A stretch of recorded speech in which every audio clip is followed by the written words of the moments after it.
The first step to building a wilderness cabin is finding a nice piece of land to put it on.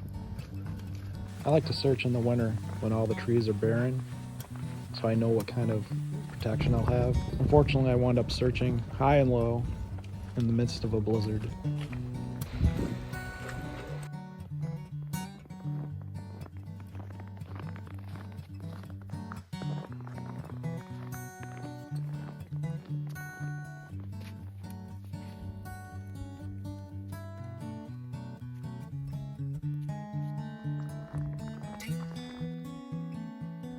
Mid-January in Michigan, it gets pretty cold, it gets pretty covered in snow, but it also becomes very beautiful and serene.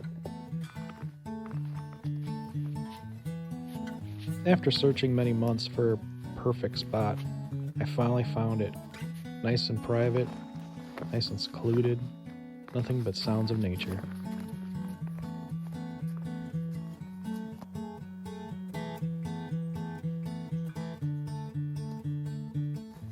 Well, here's the idea I had. I took and carved most of this off the fall, but the building's going to go right here in these trees. It's got nice cover from all of the thick, so it's a nice hidden spot.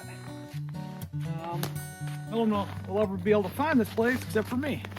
Something every man should own. It's a good chainsaw. I've got my trusty 𝗯𝘂𝗆𝗃𝗃 450. I've had a lot of steels in my day as well. I like this saw in particular because the long bar on it, and it's pretty sharp.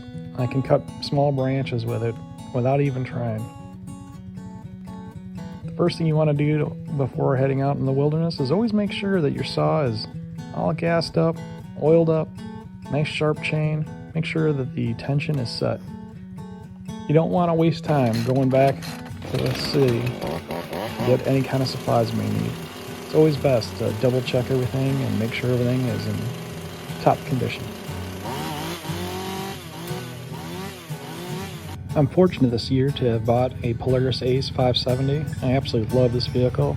Getting back to the property just makes things so much more wonderful and enjoyable.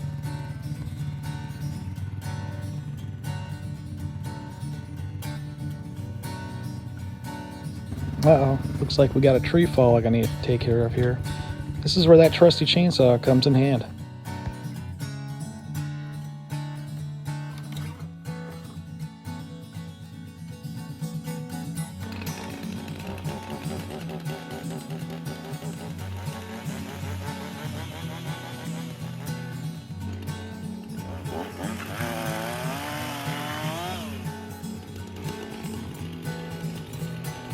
A lot of the vines drop all these big trees and just chokes them out, and eventually they submit and fall to the ground. So I have to cut up all the little vines that are holding it down and then cut up the logs. And what I like to do is I like to put the logs to the side, almost like guardrails, marking out my path.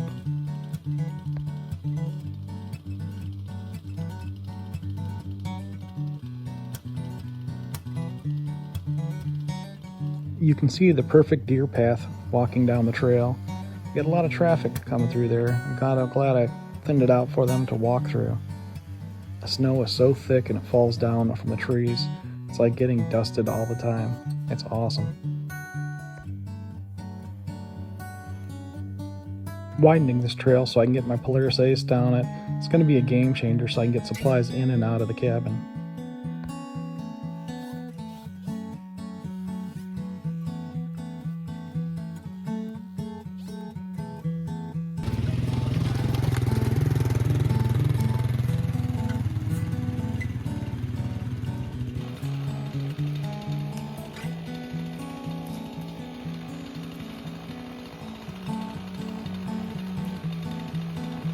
Another big tree blocks my path, so I'm going to have to take care of it.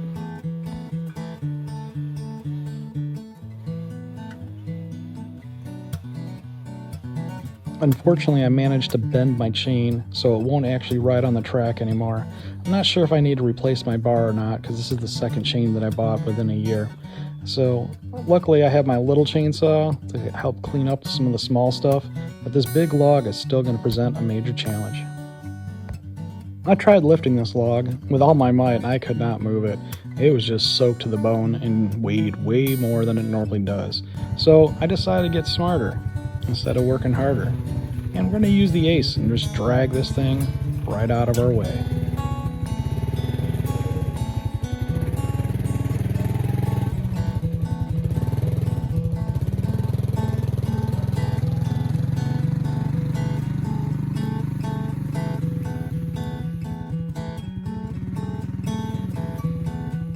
Any structure worth its weight in salt always has a great foundation.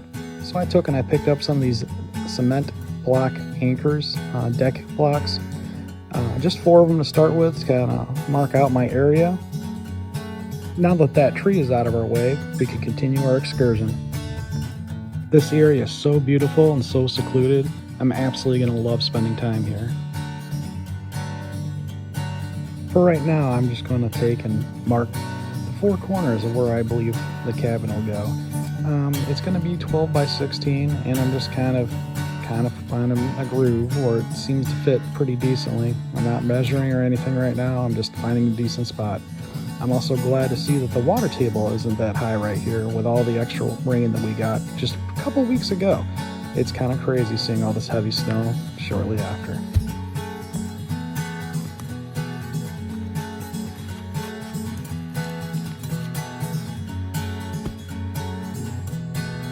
My new road, or beginnings of a road at least, make it so much easier to get in and off the property. I'm really happy. You can see how wide it is in my rear view mirror here. It's just fantastic. Well, it's starting to get dark. The winter solstice sunset has got to be one of my favorites. It is very beautiful with hues of grays and colors kind of mixed in with the white backdrop. Unfortunately, my trails are not wide enough to accommodate the long boards, so I had to hike these all in by hand. I have 4 2x6 by 12 foot boards.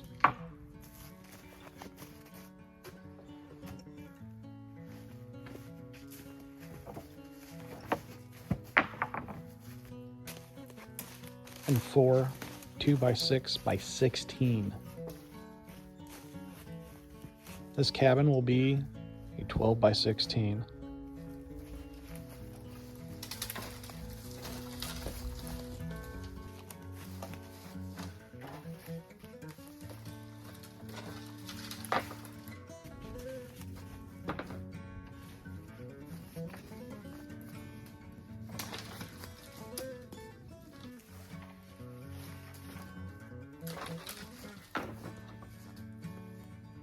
The next step is to kind of figure out where I want the cabin to sit. And I'm measuring out 16 foot one way and then 12 foot the other way.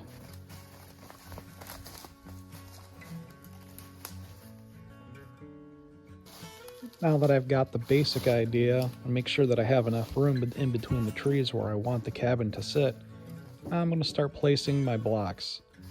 I'm just loosely placing them. I'm not stringing or doing anything crazy with leveling. The ground is pretty level, and we'll see how well it fits. This is the first time that I've built a structure using these concrete deck anchors.